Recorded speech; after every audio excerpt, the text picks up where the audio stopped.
ଆମ ଦରମା ଭତ୍ତା ବଢ଼ାଅ। ଆଜି ବିଧାନସଭାରେ ପୂର୍ବତନ ବିଧାୟକଙ୍କ ପେନ୍ସନ୍ ଓ ବିଧାୟକଙ୍କ ଦରମା ବଢ଼ାଇବା ପାଇଁ ଗୃହରେ ଉଦ୍ବେଗ ପ୍ରକାଶ ପାଇଛି।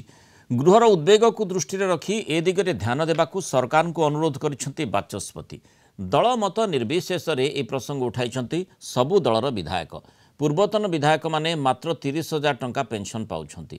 ପୂର୍ବତନ ବିଧାୟକମାନେ ବହୁ କଷ୍ଟରେ ଜୀବନ ବିତାଉଛନ୍ତି। ସେହିପରି ବିଧାୟକ ନିର୍ବାଚନ ମଣ୍ଡଳୀ ପାଇଁ ଖର୍ଚ୍ଚ ମାସକୁ 2 ରୁ 3 ଲକ୍ଷ ଟଙ୍କା ଦରକାର, କିନ୍ତୁ ବିଧାୟକମାନଙ୍କୁ ଦରମା ଓ ଅନ୍ୟାନ୍ୟ ଆନୁଷଙ୍ଗିକ ସହାୟତା ପାଇଁ 80 ରୁ 90 ହଜାର ଟଙ୍କା ମିଳୁଛି।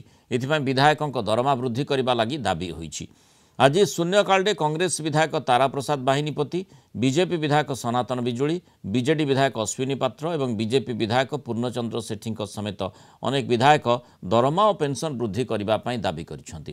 ଅନ୍ୟ ରାଜ୍ୟ ତୁଳନାରେ ବିଧାୟକଙ୍କ ଭତ୍ତା ଓ ଦରମା ବହୁତ କମ୍ ରହିଛି ବୋଲି ବିଧାୟକମାନେ ଯୁକ୍ତି ବାଢ଼ିଛନ୍ତି।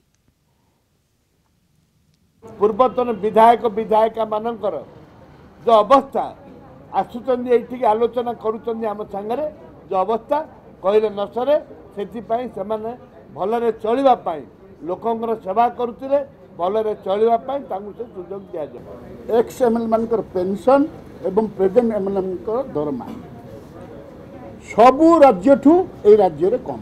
मोहन सरकार को आमे अनुरोध करिछु एई दरमा भत्ता संपर्क रे किछि आपण बुझंतु। समस्त दलर प्रतिनिधि माने ए सपक्ष जुक्ति बाड़ी विधायक मानकर पूर्वतन विधायक मानक पाई